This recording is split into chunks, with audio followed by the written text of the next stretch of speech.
ልዩ ማስመሰሏን ቀጥላበታለች ማለት ነው። እስከዛሬም እኮ ስታስመስል ነው የነበረው እንጂ እውነት የሆነ ነገር እሷ መልካም ነገር አስባ አልነበረም። ማስመሰል የተሞላበት ህይወት ነበር ስትኖር የነበረው። ሰላም ሰላም፣ ውዴ ቻናሌ ቤተሰቦች እንዴት ናችሁልኝ? ደህና ናችሁ ወይ? ሁሉ ሰላም ሰላምና ፍቅር ብያላችሁበት ብዝት ትርፍ ይበልላችሁ። ውድ ቤተሰብ ይሄን ቪዲዮ ስታዩ ላይክ እያደረጋችሁ እንግዲህ የሄሉዬ ቤተሰቦች የሄሉዬ እህቶች ማለት ነው፣ የኔ ምርጦች፣ እኔ በጣም ነው የምወዳችሁ በነገራችን ላይ። ምክንያቱም ለሄሉ ያላችሁ ቦታ በጣም ይለያል እና እንደዚህ ሚዲያ ላይ ጠፍታ ራሱ እሷን ከመጥራት ወደ ኋላ አላላችሁም። በየትኛውም አጋጣሚ ትጠሯታላችሁ፣ ታስቧታላችሁ። እና ውዶቼ ተናፍቃለች። እውነት ለመናገር ያው እንግዲህ ብዙ ቀን ሆናት ዩቲዩብ ላይ ከጠፋችን እኮ። አሁን ዩቲዩብ ላይ የምጠፋበት ምንም አይነት ምክንያት የለም እኮ ሄሉዬ።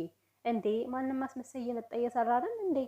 እና ውዶችዬ ማለት ነው ለሄሉዬ ኮምቱላት። የኔ ቆንጆ ሄሉዬ ተናፍቀሻል፣ ነይልን ነይልን ነይልን ነይልን እያላችሁ ኮሜንት አስቀምጡላት። ሄሉ ቪዲዮ ታያለች፣ በዚህ አጋጣሚ ኮሜንት ታያለች። ማርያምን በደንብ ነው የምታየው፣ ታያለች፣ ያያሉ። በእነሱ የሚሰራ ነገር ሁሉ ያያሉ ማለት ነው። እና እንደናፈቀቻችሁ ጻፉላት እና ትመጣለች። ሌላው ደግሞ ዛሬ ከች ብላለች በኢንስታግራሟ። እንግዲህ እኛ እንዳሰብነው አይደለም እኮ እኛ ያው ብዙ ጭንቀት አምነን ማለት የሰው ህይወት ሁላ የሰው ነገር ያስጨንቀናልና ለሄሉ እንደዚህ እያሰብን ሄሉ እያለችበት ሁኔታ እንደዚህ ነው፣ ደብሯታል፣ ከፍቷታል እያለን ነበር የሰነበት ነው ማለት ነው። ኢንስታግራም ላይ ድንገት ግብት ስል ዘው ብላለች የኔ ዘንካታና ደግሞ እምር ብሎባታል እኮ የምር በጣም ቆንጅዬ ሆናለች። እና ወደዛ ጎራ ጎራ እያላችሁ ደግሞ አዲስ ጀማሪ ነች መሰለኝ ሄሉ፣ ብዙም ፎሎወር የላትም እና ፎሎ እያደረጋችኋት ከዛም ፎቶዋን ደግሞ እያያችሁ እንደናፈቃችሁ እየገለጻችሁ ፎሎ አድርጓት ማለት ነው ኢንስታግራም ላይ። እና የምር አምሮባት ነው የመጣችሁ እንዴ ሞተር ላይ ምናምን ነገር ፏ ደልቀቅ ብላ ማለት ነው። ለአንድ ህይወት ሽፈተና የምን ጭንቀት ነው ሄሉዬ? እንደዚህ እስካለሽ ድረስ ዘና ብለሽ መኖር አለብሽ። ሲቀጥል ደግሞ ወደ ዩቲዩብሽ መምጣት አለብሽ። ብዙ ጊዜ እንደምናገረው አብዛኛውን ቤተሰቦቿ ያሉ ዩቲዩብ ላይ ስለሆኑ በጣም ነው የሚጠብቋት፣ በጣም በጉጉት ነው የምትጠበቀው እና በቅርቡ ትመጣለች ብዬ አስባለሁ። እናንተም እንግዲህ ኮሜንት አስቀምጡላት። እና እነዚህ ሁለት ሰዎች በትናንትናው ዕለት የሰሩት ቪዲዮ እንግዲህ ያብ ስራ እንደዛ ጉስቆል ብሎ መጣ ማለት ነው፣ ልቡ እንደተሰበረ ለማስመሰል። እሷም ደግሞ እስከዛሬ እንደዛ ጨዋ ሲያጫውታት ቆይታ በቃ እኔ መሄድ አለብኝ፣ እናንተ ነገር ከተስተካከለ እኔ ሁሉንም ነገር ትቼዋለሁ፣ ደስታው ከእሷ ጋር ከሆነ ምናምን ብላ ስትቀበጣጥርና ስታወራ እንዳልነበረ እንግዲህ በትናንትናው ዕለት እውነታውን ዘረገፈችው ከራሷ አንደበቷ። እንዴ ግን እንደዚህ አይነት ነገር አሁን ሚዲያ ላይ ይወራል፣ ግን ነውር እኮ ነው። ሴቶች ግን እንዴት ነው ይሄ ነውራቸውን እኮ ሽምጥጥ አድርገው በልተዋል። በአሁኑ ሰዓት ላይ የሚወራና የማይወራ ነገር በቃ ለይተው አያውቁም። ለቤተሰብ ክብር የሚባል ነገር የለም። አሁን አንድ ሴት ልጅ በዚህ ያክል ደረጃ እንደዚህ ጠብ ብላ ወንድ ልጅ ስለምን ስታይ ቤተሰብ እናት አባት ምንድን ነው የሚሰማው? አንዳንዴ እንደው ጊዜው ከባድ ቢሆንም ግን የማይደረጉ ነገሮች እንዲህ በይፋ በግልጽ መደረግ የሌለበትን ነገር እባካችሁን አታድርጉ። ክብራችሁን ዝቅ አታድርጉ። በዚህ አጋጣሚ እውነት በጣም ያሳዝናል። እንደዚህ የሴት ልጅ እየተገፈተረች እንኳን ጥብቅ ብላ እንደሙጫ አፈቅራለሁ ወዳለው የምትል ሴት እኔ ለእኔ ሴትም አትመስለኝም ሲጀመር። እና ደግሞ ሌላኛው ነገር አሁን ልዑል እንግዲህ ከዚህ ነገር ከወጣ ቆይቷል። ሲጀመር እኔ በእነሱ መካከል መግባት አልፈልግምም አልገባምም ብሏል ማለት ነው። ልዑልም ምን አገባው ከዚህ ጋር እንዴ? ልዑል ነው ልኳትን የሆነው ልዩን የላካት ልዑል ነው፣ እሱ ነው ሲጀመር ቅሪ ያላት የሚል ነገርም ስላየው ማለት ነው። እና ምንድን ነው ግን ከልዑል ላይ ውረዱ እንጂ ካናቱ ላይ ውረዱ። ልዑል ማለት በጣም ምርጥ ሀቀኛ ጓደኛዋ ነው ለሄሉዬ ማለት ነው። ስለዚህ በእንደዚህ አይነት ተርካሻ ነገር መግባት አይፈልግም። ሲጀመር ስራም አላጣ እንደዚህ ልቅምቅም እያደረገ ከዚህ ጋር የሆነ ማስመሰል አይነት ነገር የሚሰራ አያስመስልም። እንቅጭቅጯን እውነቷን ነው የሚናገር ልዑል። እና ልዑልን ብታስወጡት ከዚህ ላይ ደስ ይለኛል። ሄሉዬ እንኳን ካስመሳይ ሰው ፈጣሪ ጠበቀሽ። የምሬን ነው። ሁለቱም አስመሳዮች። እሷም ጓደኛ መስላ ለሄሉ ቀርባት ነበር። ሄሉ እንደሆነ በጣም የዋህ ናት። በቃ ነገሮችን ማገናዘብ አትችልም። የምር በቃ ስትሬስ የሆነ ነገር ነው። እንዲህ የሆነ አንድ ነገር እንደዚህ ካሰበችው እንደዚህ ነው፣ ወደዚህ ጠመም ምናምን አርጋ አታስብም ሲጀመርም። እና ምርጥ ጓደኛ ናት፣ ጥሩ ሰው ናት ሄሉ እያለች በመሰከረችባት አንደበቷ አሁን እንደዛ በፍቅር ሳያቸው እየተቃጠልኩ ነው ማድረው፣ ቅጥል ነው የሚለው እንባ ሳላፈስ አድሬ አላውቅም ማለች ማለት ነው አፏን ሞልታና። አሁን አንቺ እንደዚህ ብለሽ ማውራቶች በአንቺ ቤት በጣም ጥሩ ስራ ነው የሰራሽው። በጣም ጥሩ ስራ ሲጀመር አንቺ የሚያወርድሽን ስራ ነው እየሰራሽ ያለሽው። ለቤተሰብ ክብር ቢኖራችሁ ደግሞ ይሄን ያክል ወጣችሁ ሚዲያ ላይ አትንዘላዘሉም ነበረ።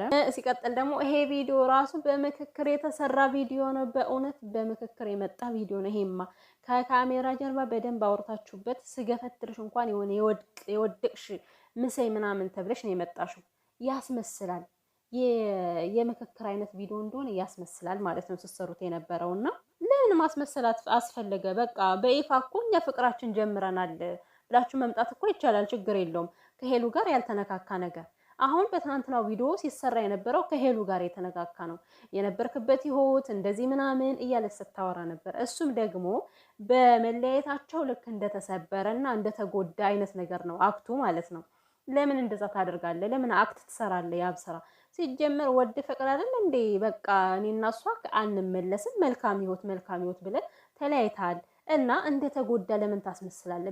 በዚህን ጊዜ እኔ ሰው አልፈልግም፣ ማንንም አልፈልግም፣ ራሴን በስራ እየሸፈንኩ ነው አለ ማለት ነው። እና ያ ማለት በቃ ሄሉ ነው የጎዳችሁ፣ በእሷ ምክንያት ነው እንደዚህ የሆነው እንዲባል ፈልገ ነው። እንዳታስበው፣ ማንም አይልም። ምክንያቱም ሄሉን ማንም ሰው ጠንቅቆ ስለሚያውቃት የትኛው የተጎዳውን ነው ያለውበትን ጊዜ አሁን እያሳለፍኩ ያለውበትን ጊዜ በስራ ነገሮችን እያለፍኳቸው ነው። ነገሮችን ለመርሳት በስራ እያሳለፍኩ ነው አለ ማለት ነው። እና የትኛውን ለምን ታስመስላለህ እንዴ? ሲጀምር ምንም አይነት ልብ አልተሰበረም። የሚሰበርበት ምክንያትም የለም እኮ ሰው ወዶ ፈቅዶ ከሄደ ሊሰበር ስለማይችል ማለት ነው። ሰው ማመን ግን የምር በጣም ከባድ ነው። እሷ አምናችሁ ወዳችሁ ነበር የቀረበቻችሁ። በተለይ ያብስራን በጣም አፍቅራህ ነበረ፣ ወዳህ ነበር። ግን በዚህን ያክል ደረጃ በልጅቷ ላይ መጫወት ተገቢ አልነበረም። እና ይሄ ሁሉ ነገር እያለ ታረቁ ለምትሉ ሰዎች ደግሞ እኔ እናንተን ምን ማለት እንዳለብኝ አላውቅም። ያው ብዙ ጊዜ ተናግሬያለሁ። አይታረቁም። ቢታረቁም እንደማይሆናት ማወቅ አለባችሁ። ድጋሜ ጸብ ተነስቶ እንደሚለያዩ ማወቅ አለባችሁ። ሲጀመር ያብስራ ለሴት ልጅ ክብር የለውም እንዴ! በቃ ሀቁ ይሄ ነው። ክብር የለውም እኮ። እንዴት ነው ካሜራ ፊት ለፊት እንደዚህ እጁን እያነሳ ሴት ልጅ የሚለጥፍ ከሆነ ካሜራ ጀርባ እኮ በቆመጥ እኮ ነው ሚስቱን የሚያስተዳድራት ማለት ይቻላል። ትዳር ላይ ሲገቡ ማለት ነው። በቃ እኔ ነኝ አባወራ ምናምን ብሎ እሷን በቆመጥ እየከረተመ ነው የሚያስቀምጣት። ወንድነት የሚለካው አንገት በማነቅ አይደለም። ወንድነት የሚለካው ሴት ልጅ በመገፈታተር ማለት አይደለም።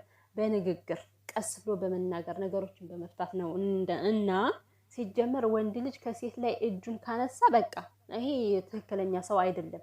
ከምሬ ነው። እሱ ደግሞ ሁሌም እጁ ነው የሚታዘዝለት። በቃ እጁ ሰደድ ወደ አንገት እና ያብስራ በዚህ ያክል ማስመሰል አይጠበቅብህም። ልክ በፍቅራችሁ በመለያየታችሁ በጣም እንደተጎዳ ማስመሰል አይጠበቅብህም። በዛን ያክል ደረጃ ጉስቁል ብለህ ተጎሳቁለህ ለምን እንደዛ ብለህ መታየት ፈለክ? ከዛ ሰው አንተ እንደዛ ተጎሳቁሎ ሲያይ በቃ ሄሉ ናት የጎዳችሁ ተብሎ እንዲወራ አይደለ ስታደርገው የነበረ አክት። ግን እንደዚህ አታደርግ። ከዚህ በኋላ መምጣት ከፈለጋችሁ በቃ ነው። ማንኛውም ሰው መስራት ይችላል። ዩቲዩብ እኮ የግል አይደለም። ይሄ የህብረት ነው።